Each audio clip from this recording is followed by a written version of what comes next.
사모님, 여긴 원래 빈 땅입니다. 지난 20년 동안 누구한테 절을 하신 겁니까? 관리인의 그 말에 저는 그만 정신을 잃고 말았습니다. 죽은 남편에게 20년을 속았습니다. 도대체 남편은 왜 자신의 묘를 숨겼던 걸까요? 남편이 세상을 떠난 지 20해가 흘렀습니다. 그날도 저는 새벽부터 작은 국화 한 송이를 준비했습니다. 꽃잎에 아직 이슬이 맺혀 있었습니다. 버스를 2번 갈아타고 산 중턱에 요지로 향했습니다. 익숙한 길이었습니다. 20번의 봄을, 20번의 길을 이 길 위에서 보냈으니까요. 그런데 이상했습니다. 분명 그 자리였는데 묘비가 보이지 않았습니다. 대신 새로 흙을 덮은 듯한 흔적만 남아 있었습니다. 주변을 둘러봤습니다. 제가 길을 잘못 든 걸까요? 아니었습니다. 옆 묘는 그대로였고 뒤쪽 소나무도 여전히 그 자리에 있었습니다. 저기요. 혹시 관리인을 불러 세웠습니다. 그는 천천히 고개를 저었습니다. 여기요? 여긴 원래 빈 자리였습니다. 누구 묘도 없었어요. 순간 귀가 멍했습니다. 바람이 차갑게 목덜미를 스쳤습니다. 아니에요. 분명 제 남편이 기록에도 없습니다. 확인해 보시겠어요? 그의 말에 다리가 풀렸습니다.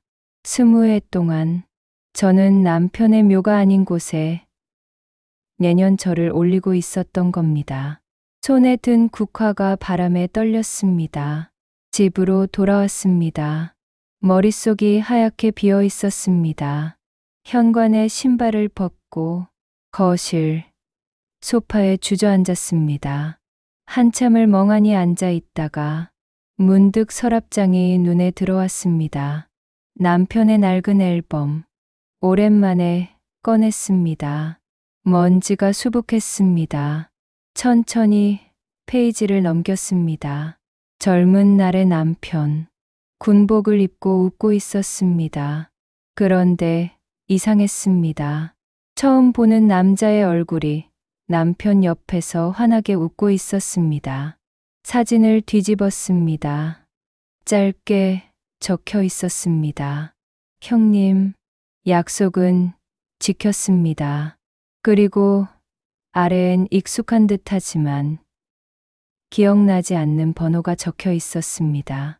손이 떨렸습니다. 전화를 걸어야 할까요? 한참을 망설였습니다. 결국 소화기를 들었습니다. 신호음이 길게 울렸습니다. 여보세요? 낮고 차분한 목소리였습니다. 혹시 저 남편의 아내입니다. 잠시 침묵이 흘렀습니다. 그리고 상대는 조용히 말했습니다. 그럴 줄 알고 기다리고 있었습니다. 언제 뵐 수 있을까요? 내일 오전 10시 형님이 다니시던 카페로 오세요. 전화가 끊겼습니다. 저는 사진을 다시 바라봤습니다. 남편의 옆얼굴, 그 남자의 미소, 그리고 그 한 줄. 약속은 지켰습니다. 도대체 무슨 약속이었을까요? 왜 저는 아무것도 몰랐던 걸까요? 밤은 길었습니다. 다음 날 아침, 남편이 다니던 카페 앞에 섰습니다. 문을 열고 들어가자 창가 자리에 한 남자가 앉아 있었습니다. 사진 속 그 사람이었습니다. 사모님이시죠? 그는 천천히 일어났습니다. 앉으세요. 커피가 나왔습니다. 저는 한 모금도 마시지 못했습니다. 형님과 군에서 함께 있었습니다. 오랜 동료였어요. 그의 목소리는 조용했습니다. 형님은 마지막 순간에 아주 이상한 부탁을 하셨습니다. 저는 숨을 멈췄습니다. 진짜 장지는 알려주지 말라고 그렇게 부탁하셨어요. 왜죠? 눈앞이 흐려졌습니다. 형님이 사모님을 지키고 싶다고 했습니다. 지킨다니? 남편이 무슨 죄를 지었단 말인가요? 무엇으로부터요? 그건 저도 정확히는 모릅니다. 그는 잠시 말을 멈췄습니다. 다만 형님은 이렇게 말씀하셨어요. 사모님께선 아직 진실을 받아들이기 힘들 거라고. 그러니 천천히 스스로 찾아가게 해달라고. 저는 주먹을 쥐었습니다. 그럼 진실이 뭔가요? 제게 말해주세요. 그는 고개를 저었습니다. 저는 형님의 부탁을 지켜야 합니다. 다만 이것만은 드릴 수 있어요. 그는 봉투 하나를 꺼냈습니다. 형님이 남기신 주소입니다. 거기 가시면 답을 찾으실 수 있을 겁니다. 봉투를 받았습니다. 손이 떨렸습니다. 고맙습니다. 그는 조용히 미소 지었습니다. 형님은 좋은 분이셨어요. 끝까지 카페를 나섰습니다. 봉투 안에 주소를 펼쳤습니다. 낯선 곳이었습니다. 주소를 따라 걸었습니다. 도시 외곽, 낡은 창고 하나가 있었습니다. 페인트가 벗겨진 문, 녹슨 자물쇠, 열쇠는 봉투 안에 있었습니다. 손이 떨렸습니다. 문을 열었습니다. 삐걱. 안은 어두웠습니다. 먼지 냄새가 났습니다. 천천히 안으로 들어갔습니다. 구석에 작은 금고 하나, 회색빛 금고였습니다. 무릎을 꿇고 앉았습니다. 비밀번호 무엇일까요?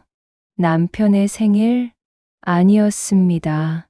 결혼기념일? 역시 아니었습니다.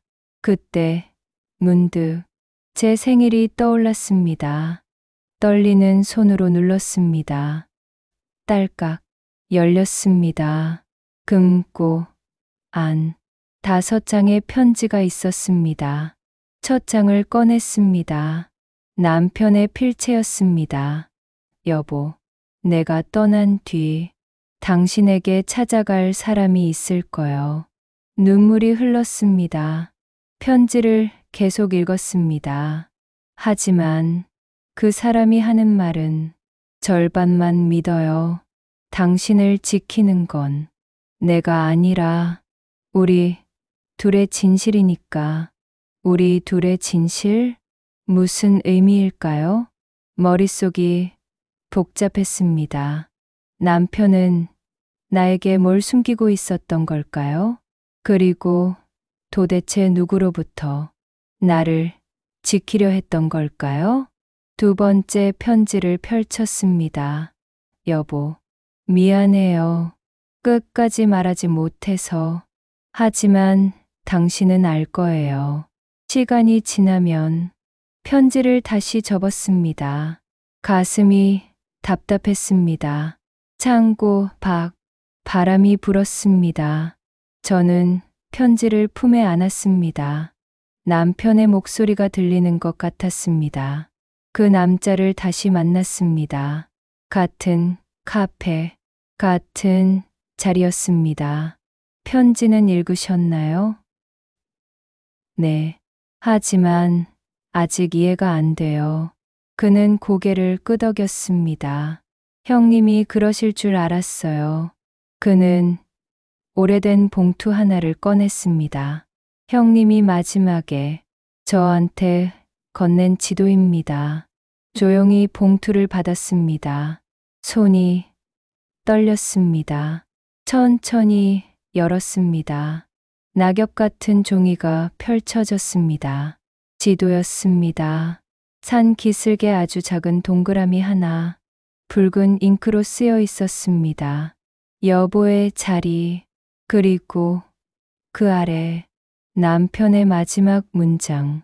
내가 떠난 뒤에도 당신이 상처받지 않도록 내가 할 수 있는 마지막 선택이었소.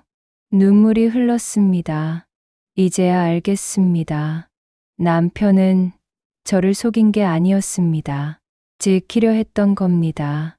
끝까지 고맙습니다. 그는 조용히 일어났습니다. 형님은 좋은 분이셨어요. 사모님을 정말 사랑하셨어요. 그는 떠났습니다. 저는 지도를 들고 산으로 향했습니다. 길은 험했습니다. 하지만 멈추지 않았습니다. 드디어 그곳에 도착했습니다.